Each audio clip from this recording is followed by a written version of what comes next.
राज्यसभा के रास्ते ही संसद में पहुंचने की तैयारी सोनिया गांधी की तरफ से की गई है और सोनिया गांधी ने अब रायबरेली, जो उनका संसदीय क्षेत्र रहा है, उसके लिए बाकायदा एक चिट्ठी लिखी है। रायबरेली से पूरा होता है परिवार। ये भावनात्मक सी चिट्ठी है जो सोनिया गांधी ने रायबरेली के लोगों के नाम लिखा है। ये पत्र, जो भी हूं आपकी बदौलत हूं, स्वास्थ्य की वजह से चुनाव नहीं लड़ूंगी, मेरा मन आपके पास रहेगा।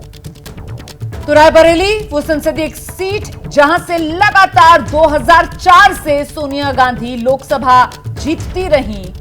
2019 आखिरी लोकसभा चुनाव भी इसी रायबरेली सीट से सोनिया गांधी ने जीता और अब 2024 लोकसभा चुनाव से पहले चुनावी राजनीति को अलविदा कहते हुए राज्यसभा के जरिए संसद पहुंचने की सोनिया गांधी की कवायद, जिसके चलते राजस्थान जयपुर पहुंचकर उन्होंने अपना नामांकन भी दाखिल कर दिया है और अब रायबरेली के लोगों के नाम सोनिया गांधी की ये चिट्ठी। ऐसे में अब वो सवाल जिस पर हम चर्चा करेंगे आपके सामने जल्दी से लेकर आते हैं और सवाल यह है कि ना राहुल, ना सोनिया, ना प्रियंका, क्योंकि प्रियंका गांधी ने भी इनकार कर दिया, मतलब गांधी परिवार की यूपी से तौबा के तौर पर इसको देखा समझा जाएगा क्या? आपका क्या आकलन है चंद्रचूड़ साहब? देखिए रोमाना जी, मुझे लगता है कि पहली बार कांग्रेस पार्टी को अपने यथार्थ से समझौता करना पड़ रहा है और यथार्थ ये है कि उत्तर प्रदेश में जिस प्रकार से विगत वर्षों में, विगत चुनावों में लगातार कांग्रेस की हार होती रही या उनका जनमत नीचे जाता रहा, तो उसके लिए स्वाभाविक सा ये बात है कि कांग्रेस के लिए चाहिए था कि भाई ठीक है, किसी प्रकार से एक सेफ एग्जिट हो जाए। राहुल गांधी की हार के बाद मुझे तो ये लग रहा है कि शायद रायबरेली में भी सोनिया गांधी की भी वही हाल होती जो हाल राहुल गांधी का पिछले चुनाव में अमेठी में हुआ। समस्या उसकी नहीं है। समस्या आप ये देखिए, जो उन्होंने कहा कि पूरा होता है परिवार। अब ये कौन से ये लोग हैं जो ये कौन सा परिवार की बात कर रहे हैं? क्या रायबरेली ही परिवार है या देश परिवार होना चाहिए? मुझे लगता है कि इस प्रकार की भाषा या इस प्रकार की एक सोच वो किस तरीके से वो कह रही हैं, ये तो वही बेहतर जानती हूँ। ये तो एक भावनात्मक सा मुद्दा है ना जो उन्होंने रखा है। अभय जी को लेकर आते हैं यहाँ पर। अभय जी, मतलब लंबे वक्त तक उनका अपने संसदीय क्षेत्र से जुड़ाव रहा है और अब जबकि वो चुनावी राजनीति को अलविदा कह रही हैं इस रूप में कि लोकसभा चुनाव वो नहीं लड़ेंगी और अपने संसदीय क्षेत्र के लोगों को अगर वो परिवार के तौर पर कह रही हैं कि दिल्ली में मेरा परिवार अधूरा है और रायबरेली में ही मेरा मन रहेगा आप लोगों के पास, तो ये तो एक इमोशनल कनेक्ट शायद दिखाने की कोशिश। फिर तो रोमाना जी, परिवार से किसी को हो जाना चाहिए था। फिर अगर मन ही वहां है जी, तो और परिवार ही वही है, तो फिर उससे विरक्ति क्यों? ठीक अभय जी। नहीं, देखिए, उन्होंने चिट्ठी लिखी है और चिट्ठी उन्होंने एक जज्बाती लगाव दिखाया है। तो उसमें मैं कोई गलत बात नहीं मानता। ऐसा उन्हें करना ही चाहिए था क्योंकि वो लगातार शायद 4 बार वहां से सांसद रह चुकी हैं जी, 2004 से 20 वर्ष हो गए हैं वहां के सांसद बने हुए। अब उसको वो छोड़ देंगे। उनका तर्क ये है कि उनकी उम्र हो गई है और उनकी तबीयत भी खराब रहती है और ये दोनों बातें सही हैं। उनकी उम्र भी हो गई है, राजनीति में भी उस तरह से सक्रिय नहीं है जैसे एक ज़माने में सक्रिय रहती थी, तो वो सब चीज़ें अपनी जगह ठीक हैं।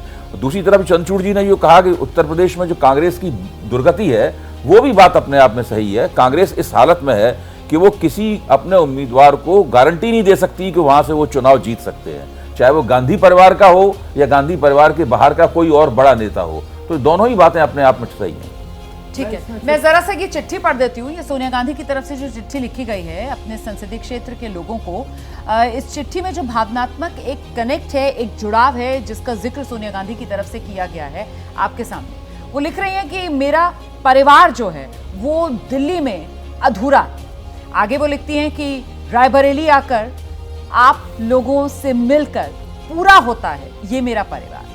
ये जो नेह नाता है ये पुराना है और अपनी ससुराल से मुझे सौभाग्य की तरह मिला है। रायबरेली के साथ हमारे परिवार के रिश्तों की जड़ें गहरी हैं। आज़ादी के बाद हुए पहले लोकसभा चुनाव में आपने मेरे ससुर श्री फिरोज गांधी जी को यहाँ से जिताकर दिल्ली भेजा। उसके बाद मेरी सास श्रीमती इंदिरा गांधी जी आपने अपना बना लिया। तब से अब तक ये सिलसिला जिंदगी के उतार चढ़ाव मुश्किल भरी रहा, पर प्यार और जोश के साथ आगे बढ़ता गया। इस पर हमारी आस्था मजबूत होती चली गई। इसी रोशन रास्ते पर मैं भी चली। और फिर वो लिखती हैं कि पिछले 2 चुनाव में विषम परिस्थितियों में भी आप एक चट्टान की तरह मेरे साथ खड़े रहे। मैं ये कभी नहीं भूल सकती हूँ। ये कहते हुए मुझे गर्व है कि आज मैं जो कुछ भी हूँ आपकी बदौलत हूँ और मेरे इस भरोसे को निभाने की हरदम कोशिश की है। अब स्वास्थ्य और बढ़ती उम्र के चलते अगला लोकसभा चुनाव नहीं लड़ूंगी। इस निर्णय के बाद मुझे आपकी सीधी सेवा का अवसर नहीं मिलेगा, लेकिन ये तय है मेरा मन प्राण हमेशा आपके पास रहेगा। मुझे पता है आप भी हर मुश्किल में मुझे, मेरे परिवार को वैसे ही संभाल लेंगे जैसे अब तक संभालते आए हैं।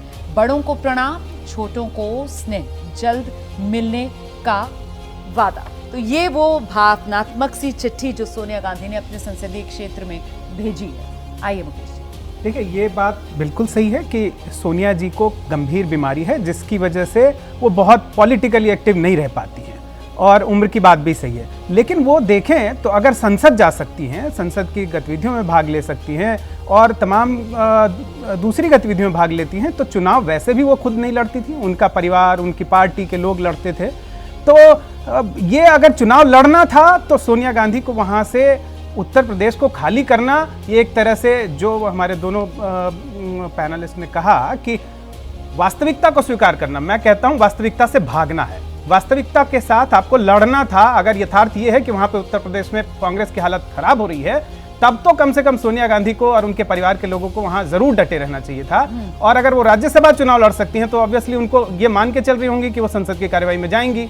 और जिस तरह का वो कनेक्ट की बात कर रही हैं, तो वो मेरे चुनाव ख्याल से अभी इंतजार करना चाहिए कि कांग्रेस पार्टी जो है क्या वो यथार्थ से भाग रही है, क्योंकि अभी चुनाव और उम्मीदवारों को लेकर रायबरेली और अमेठी से कौन लड़ेगा, इसको लेकर अभी स्थिति साफ नहीं है।